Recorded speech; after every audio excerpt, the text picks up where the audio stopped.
Y listo. Bien, bueno, pues buenos días. Gracias. Vamos a iniciar los trabajos de este coloquio de investigación de la tercera generación, segundo semestre.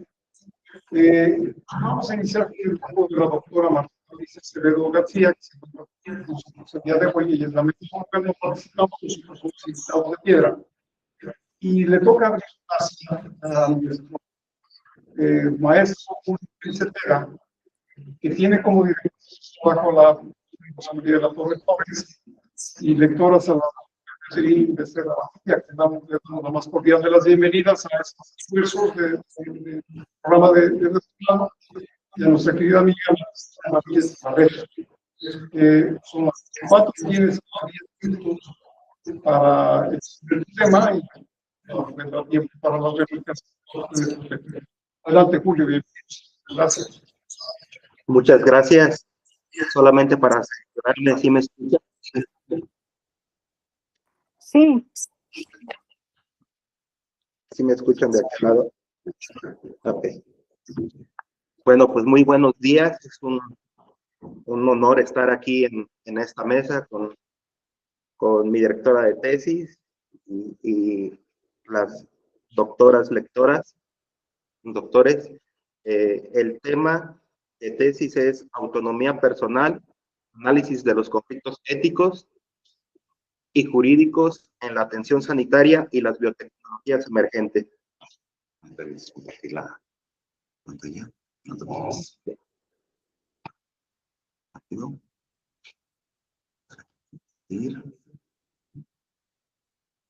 Yes.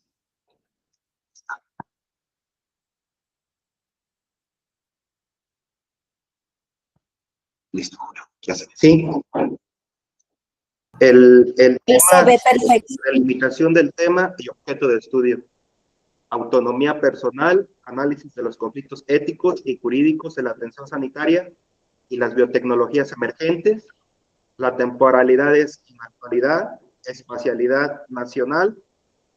El tema, los conflictos éticos y jurídicos en la atención sanitaria y las biotecnologías emergentes. Y el objeto de estudio es la autonomía personal como vía de solución ante estos conflictos éticos y jurídicos en la atención sanitaria y las biotecnologías emergentes. De ahí me paso al planteamiento del problema a manera de interrogantes. Y la interrogante general dice de la siguiente manera: frente al creciente poder de intervención de la ciencia y de la tecnología en la atención sanitaria y las biotecnologías emergentes, ¿es la autonomía personal una vía de solución? Y después vienen las interrogantes específicas. ¿Cuáles son los alcances científicos de la autonomía personal desde la perspectiva filosófica y jurídica? ¿Qué corrientes filosóficas del derecho convergen con el paradigma de los derechos humanos y propugnan la autonomía personal?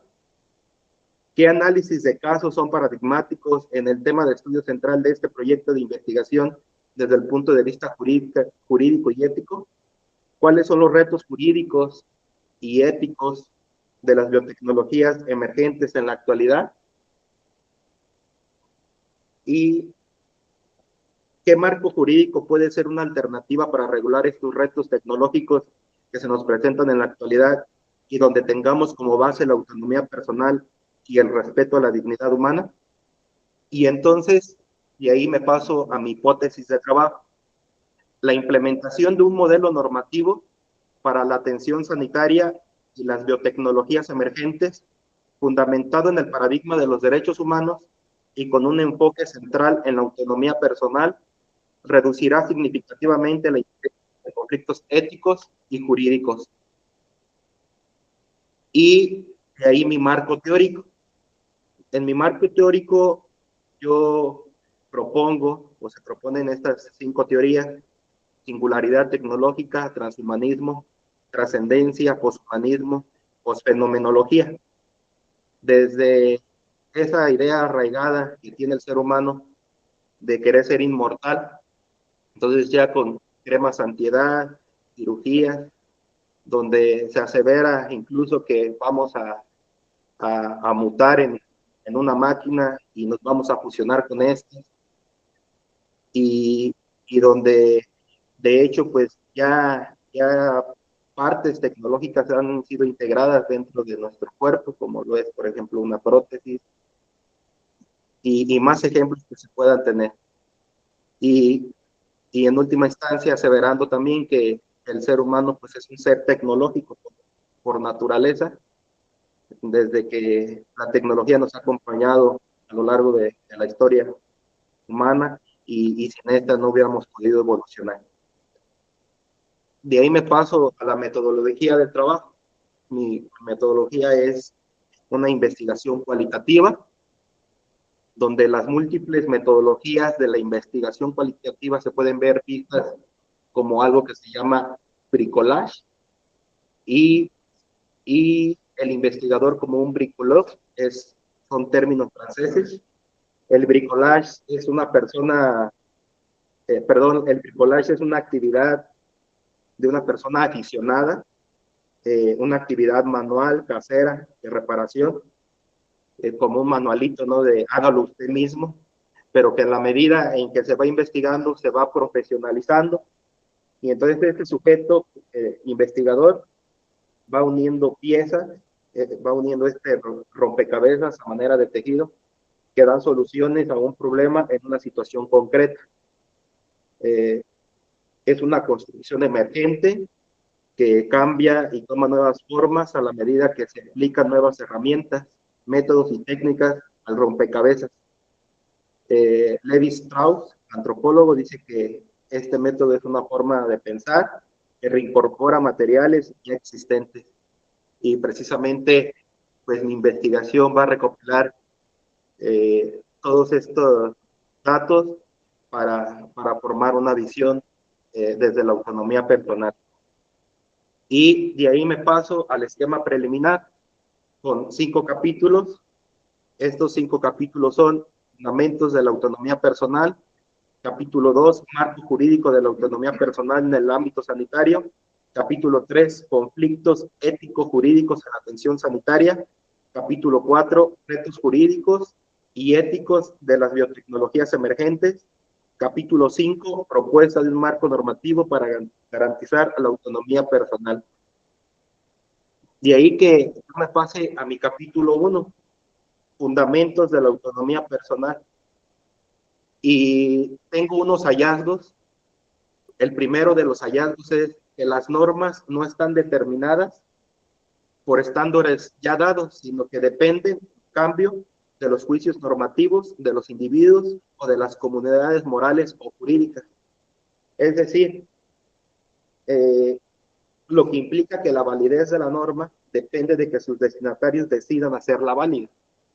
Entonces, la validez tiene que ver con que la norma debe de ser efectivamente aplicada y observada. Si nosotros observamos su etimología de la palabra autonomía, viene del griego autos, sí mismo, y nomos, ley. Entonces estamos hablando que las normas son válidas en la medida en que los destinatarios las aceptan.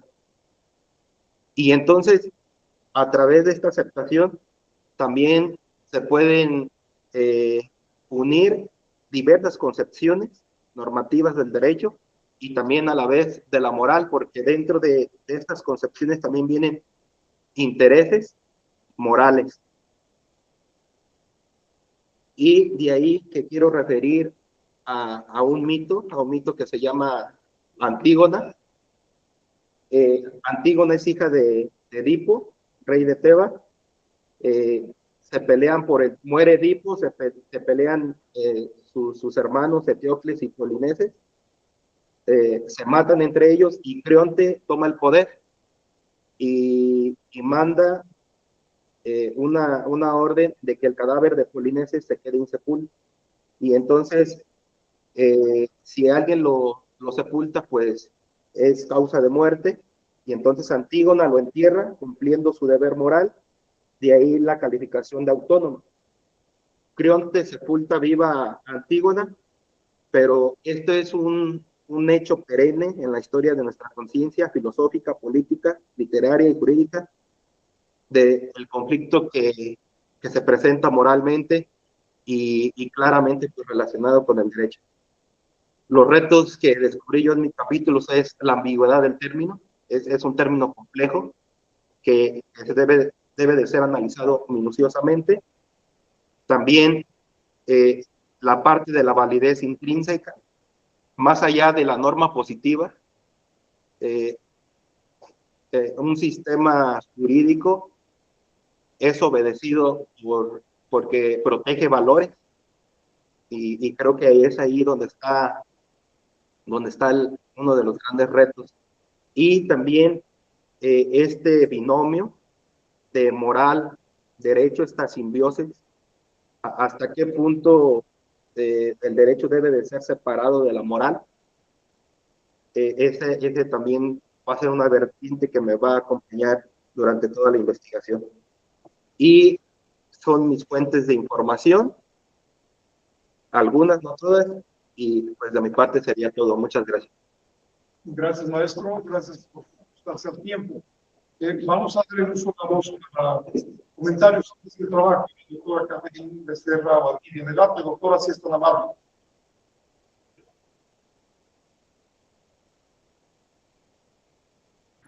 Ok, muchas gracias. Espero que me estén escuchando bien.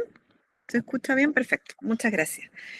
Julio, primero que nada, un gusto conocerte. Estoy muy contenta de acompañarte, ¿cierto?, en este camino doctoral. Así que, por favor, desde ya cuenta con todo mi apoyo, colaboración. Así que todo lo que te voy a decir ahora va en ese sentido, ¿no? Que podamos ir mejorando, que sea una excelente tesis doctoral. Primero, quiero felicitarte por el tema escogido porque encuentro que es novedoso. Es útil, es algo que no le hemos puesto mucha cabeza desde las ciencias jurídicas, por lo tanto, me parece que es muy necesaria la investigación que tú estás haciendo, así que de partida, felicitarte por el tema. Estuve revisando, ¿cierto?, tu proyecto y tu primer capítulo y también creo que están bien logrados, pero hay algunas cuestiones que a lo mejor hay que como apretar un poco más o darle un poquito más de énfasis a una cuestión por sobre otra. Quizás lo más que a mí me preocupa en este estado del trabajo tiene que ver con la metodología, porque a mí cuando leo, ¿cierto?, no me queda claro cuál es el enfoque que tú vas a utilizar. No me queda claro cuáles son los datos primarios a los que tú te refieres, porque hablas de datos primarios en documentos. Igual cuando uno hace metodología cualitativa, de repente como que uno piensa más en entrevistas, en focus group para obtener datos primarios, pero por eso ahí me gustaría que pudieses un poco, a lo mejor, elaborar un poco más cuáles van a ser esos datos primarios, cuál es la metodología y cómo los vas a analizar, porque tampoco me queda claro cuál va a ser la perspectiva de análisis de ese trabajo. Respecto de la hipótesis, me parece que la hipótesis que presentaste ahora, que está en tu presentación, es más corta que la que tienes en tu proyecto, ¿o me equivoco? ¿Como que la ajustaste un poco? Sí, es correcto. Sí, La ya, corté porque como que, bueno, me hicieron la observación que no era como tal una hipótesis la otra. sí, es que ese iba a ser mi comentario, que yo consideraba que era muy larga y estaba un poquito embricada, entonces era como, pero que te quedó mucho más simple de la forma como lo presentaste, como lo hiciste hoy día en tu presentación, así que yo sugeriría que ese fuese un cambio como permanente en tu trabajo. Hay una cuestión también de estilo que en el objetivo general, que está ahí en la página 9, tú dices que quieres revisar y analizar. A mí me parece que el objetivo general tiene que usarse un verbo y me parece que analizar de repente es más apropiado para el nivel doctoral que solo revisar. Pero eso, insisto, son cuestiones muy marginales. Tu objetivo específico también me parecieron bien y si yo eso después lo comparo en la propuesta que tú nos haces de índice, también creo que por lo menos a nivel propuesta, se cumplen. Ahora, eso en cuanto a lo que yo pude ver del proyecto, eso, que falta un poco, me parece que hay que un poquito apretar más o darle un poquito más de cabeza al método, porque me quedan varias dudas ahí. Y respecto del capítulo primero, también ahí quería preguntarte, ¿el capítulo primero está completo o le falta? Porque en tu propuesta hablas de otros puntos que acá no los vi, entonces quería preguntarte si ese es tu capítulo primero o es un primer avance del capítulo primero. es un primer avance, doctora. Y voy a seguirlo todavía trabajando.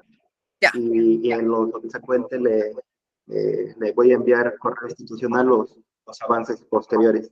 Ya, no, sí, esa era mi pregunta, porque efectivamente ahí me faltaba como todavía mucho, porque la autonomía, como tú bien dices, es súper compleja, ha sido súper trabajada desde distintas perspectivas, y la jurídica también hay un montón como desde jurisprudencia, ¿cierto? De los sistemas interamericanos, de los sistemas nacionales, que han ido entendiendo distinto lo que significa la autonomía en distintos aspectos y en distintas áreas, ¿no? Y acá nos vamos a enfocar también en una área particular que tiene que ver con lo biojurídico, ¿cierto? Con lo bioético y el bioderecho. Entonces, claro, en esos aspectos igual la autonomía tiene una perspectiva un poco distinta a lo que se ha ido haciendo, lo que se entiende como una autonomía o el libre desarrollo de la personalidad o la autonomía personal o la libertad personal, que también ha sido otro concepto como se ha tratado. Por ejemplo, acá en Chile, más que autonomía, la Constitución reconoce la libertad personal. Entonces, por eso me parecía que hay todas esas vertientes de lo que se entiende por autonomía, que es un concepto complejo, incluso rico, faltaba todavía ahí el desarrollo, porque me parece que habías como hecho primero la parte más filosófica, y ahí me parece que igual se ha hecho un buen trabajo de recoger de recoger las ideas centrales, ¿no?, de la autonomía. Pero sí, en general yo por ahora te haría como esos comentarios para después ir viendo cómo se va a ir desarrollando tu trabajo, pero me parece que va muy bien, va muy bien encaminado, y solo como darte mucha energía y ganas para que sigas en este camino, ¿cierto? Porque el doctorado, ¿cierto? No es una carrera, no es de corta, sino que es una maratón, entonces que vayamos de a poquito construyendo este trabajo. Así que estos son mis comentarios muy breves, Julio. Así que eso, gracias. Muchas gracias, doctora Catherine. Muchas gracias.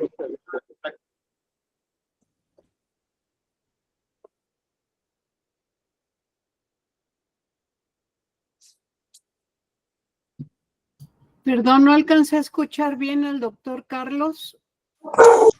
Sí, Cris, vas tú. Muy bien, gracias. Pues me uno al agradecimiento por estar integrada a este sínodo. Es un gran honor acompañar el proceso. Encuentro que hay una investigación que apasiona al sustentante, lo cual ya es una garantía de que habrá un seguimiento y un perfeccionamiento a raíz también de lo que podamos ir dialogando. Y felicidades, Julio.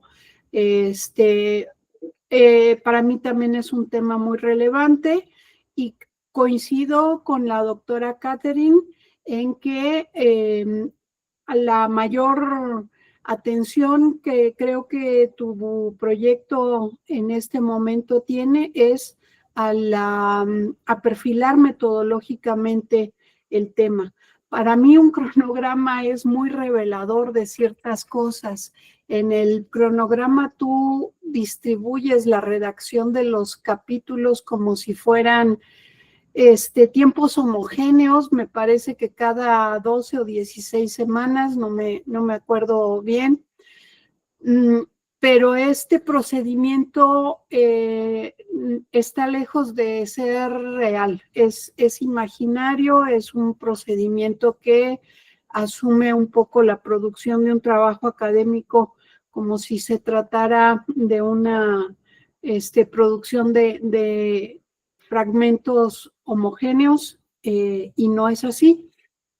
Hay una parte, la parte inicial, que yo le llamaría de recabar la información necesaria, de realizar un proceso metabólico y de cribar, tomar decisiones a veces muy rudas con respecto a lo que era una idea original. Eso puede llevar incluso 2, incluso 3 semestres a que se tenga la idea de la redacción y se empiece a avanzar en la redacción del texto, no como un ladrillero que hace ladrillos de una unidad por un bloque cada determinado tiempo, sino más bien como un fermento que establece en ese caldo, en esa cocción, establece qué es lo que va a entregar como resultados.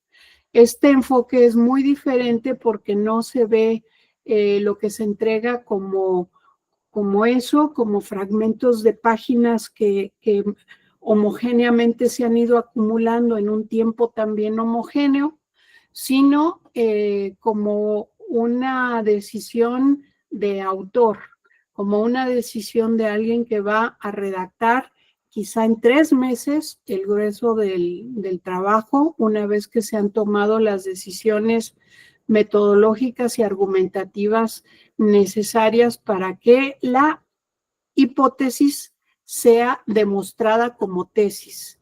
Y esto puede llevar varios cambios. Yo voy a proyectar una nota que inserté, déjame ver dónde la inserté, me parece que en la hipótesis.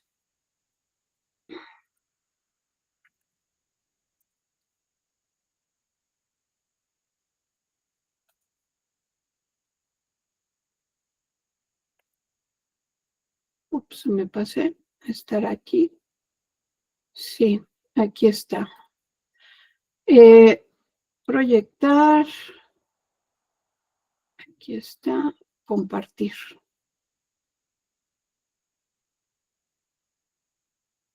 Sí, ahí ya la están viendo.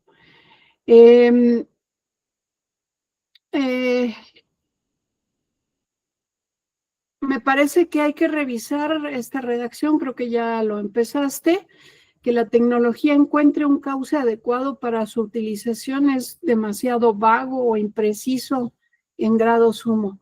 Hay que poner la hipótesis en términos claros y te ofrezco un menú de opciones. Una es la hipótesis de discuto a un autor. Frente a es la A. Frente a S, que es el otro autor, sostengo que Q. Frente a S, que sostiene Q, yo sostengo que P, ¿no? Y lo argumentas. Eso puede funcionar como una hipótesis. Otro tipo de hipótesis, B, ocurrió Z en tal tiempo y lugar, lo cual es bueno, benéfico. Mi hipótesis es que la causa, motivo o razón de Z es P y que podemos alentar que ocurra P haciendo A. Esa es otra en donde no es una discusión de autores, sino que es una revisión de información empírica concreta y cuáles son el contexto de eso. Otra C es precisamente lo contrario, dejó de suceder Z desde que T y lo que siga, ¿no? Y D, que es la que me parecería más acorde a lo que por el protocolo entendí que querías hacer. Ha pasado A, B y C, que son daños, en este caso conflictos jurídico-éticos, por el avance biotecnológico, porque R y Q no debieron ocurrir y no deben seguir ocurriendo. Se desalentará que ocurra nuevamente si modificamos el marco jurídico existente añadiendo L o quitando L, ¿no? Y pues estas variables ya deben tener en tu cabeza desde ahora, debes tomar ciertas decisiones para ver cuáles van a ser el enfoque central y que no te disperses en hacer una compilación doxológica de posiciones y luego te quedes con una propuesta muy, muy endeble, muy vaga, que no atina a ayudar en lo que se supone que va a ayudar.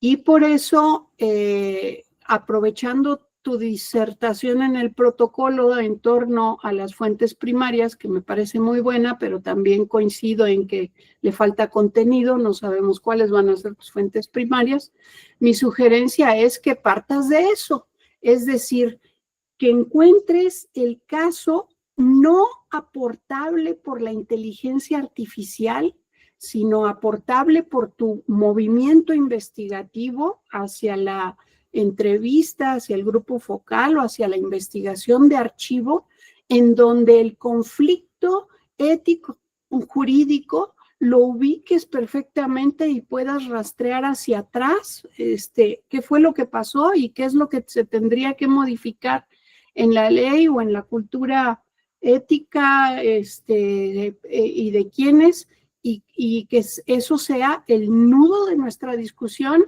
y no tu compilación de corrientes filosóficas que nos lo da la inteligencia artificial en segundos.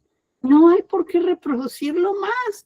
No, es un espejo contra otros espejos y si no vas a tener una discusión en términos muy productivos con esa compilación, no tiene caso hacerla, no tiene caso hacerla. Entonces, yo sí diría que estás en el momento preciso para respirar, meditar y tomar las decisiones cruciales en torno a cuál va a ser tu dicho en este importante trabajo que es tu tesis doctoral. Y a mí me parece que lo que vivimos en Morelia, ahorita la doctora Teresa Dacuña tenía cosas muy, muy en su pasión por investigarlas, desde luego que los drones que estás mencionando en algún momento, estas herramientas para matar a distancia e inhumanamente, es decir, sin que un humano sea el que directamente accione el gatillo, pero ya las estamos viendo en Michoacán, ya estamos viendo la acción de exterminio humano con drones y con minas personales. Entonces tienes aquí el terreno y la información como para tomar decisiones e incursionar en eso, ¿no? Otro tema que le importó a Teresa y a un querido amigo de Teresa con quienes ellos empezaron en los temas de bioética en la Facultad de Derecho hace ya muchos años, creo que hace 25 años, es el tema de el suicidio asistido o la eutanasia y el tema de la autonomía, ¿no? El tema de la voluntad de vida, eso también. Entonces tienes aquí, yo te voy a acercar nada más un par de recomendaciones de articulitos, uno de Juan Álvarez Cienfuegos sobre la muerte asistida, que su posición pues es muy interesante de ser comprendida y muy reacia a la idea de autonomía personal.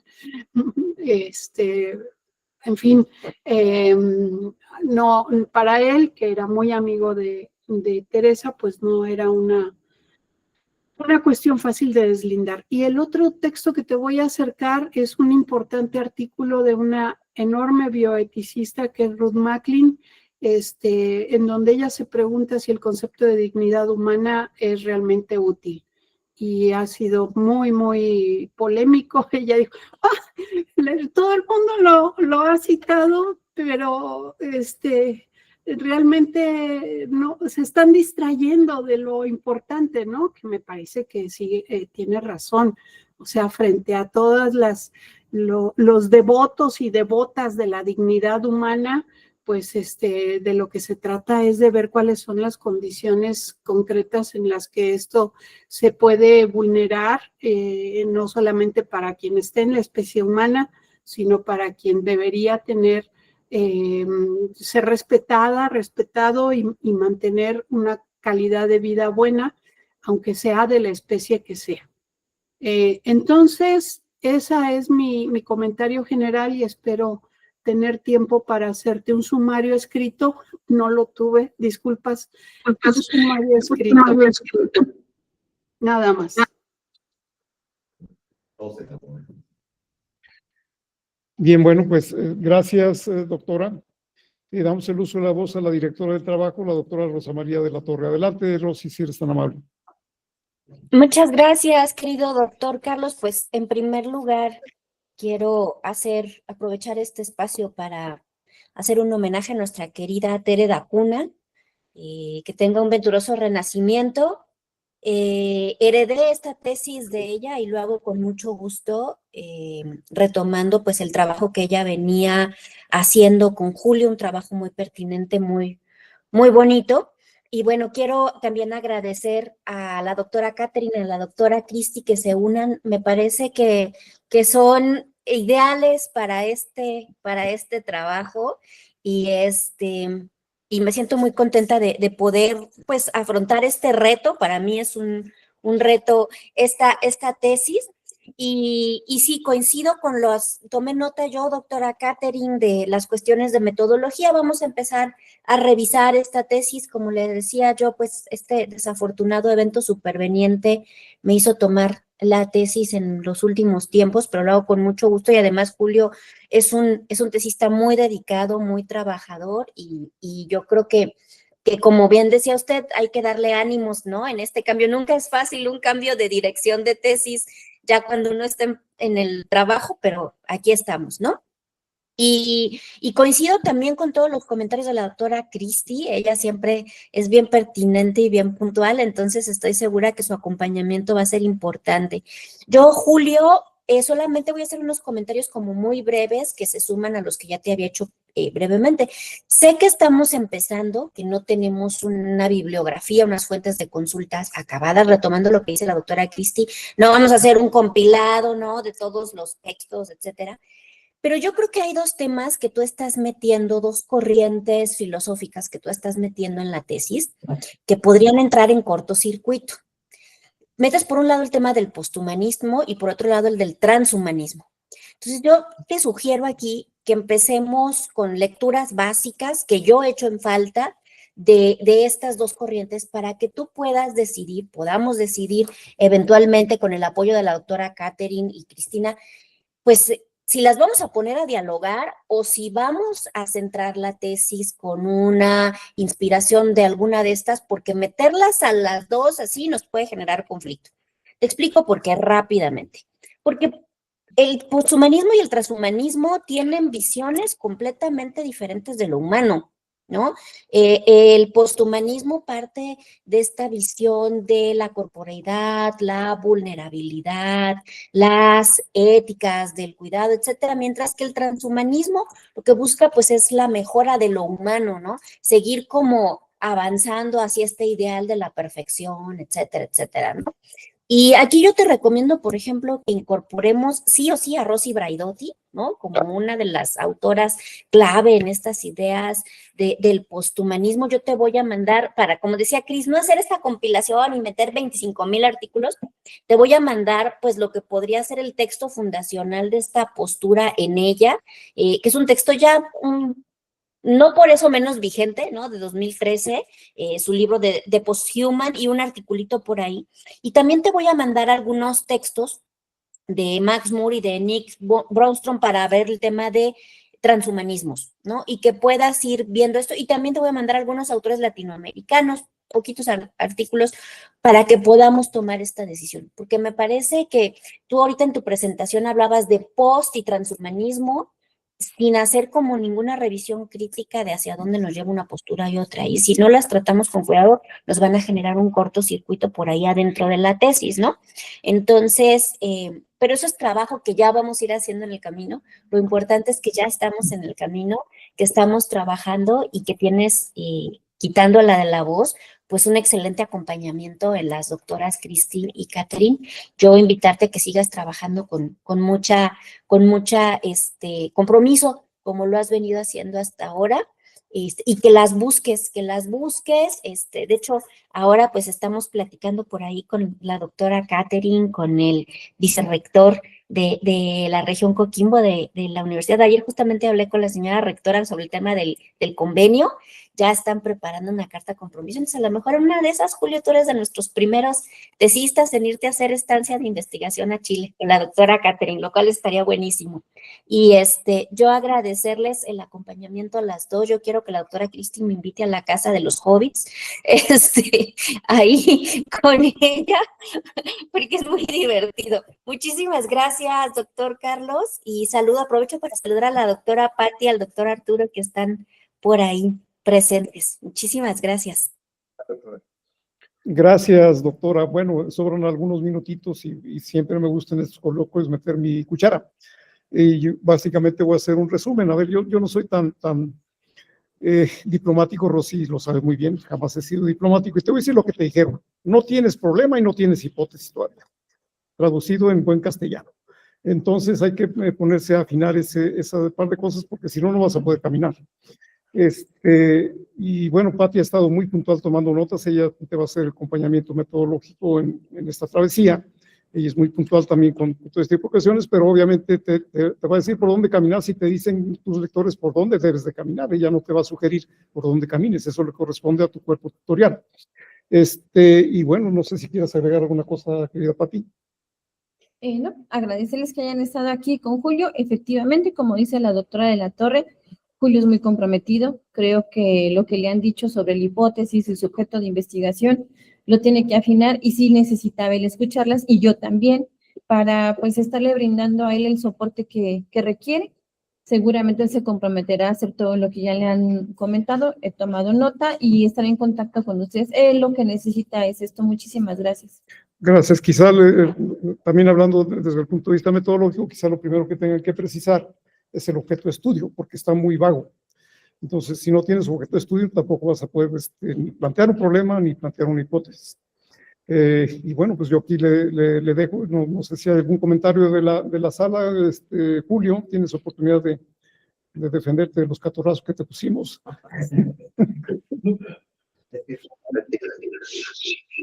Es que se reseteó su computador y por eso estamos hablando a través de la mía, pero ya está aquí Alex arreglando ese desaguisado. Si quiere romper el micrófono, sígale.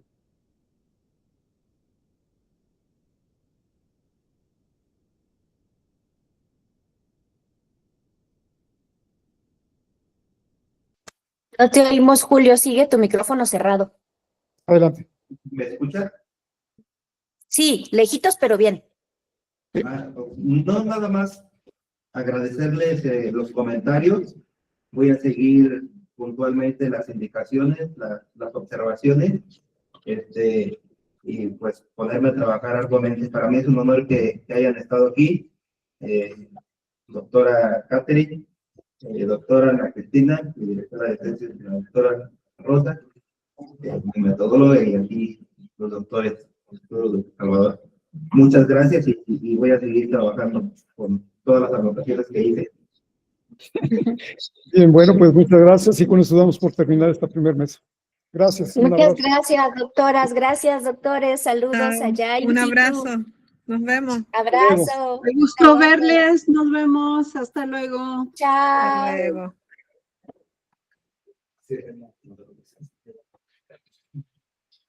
A ver, bueno, vamos a seguir con la segunda mesa, que, a ver, pasó un incidente muy extraño porque nuestra tesista, la maestra Brenda Cristel Cañedo Camargo, la operaron de no sé qué, de alguna cuestión dental, y le arrancaron un pedazo de encía.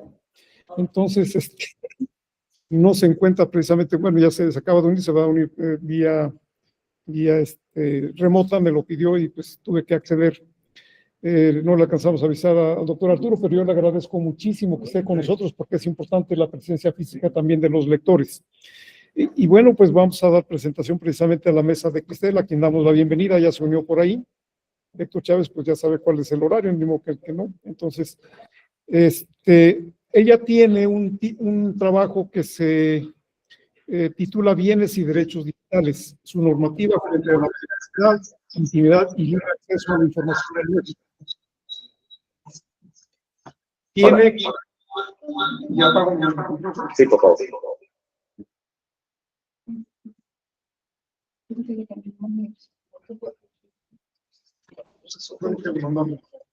Y tiene como problema de investigación: existe en México un reconocimiento y protección jurídica adecuados para los derechos testamentarios relacionados con activos intangibles a través del artículo 1392 bis del Código Civil de la Ciudad de México, que evite la pérdida del patrimonio digital.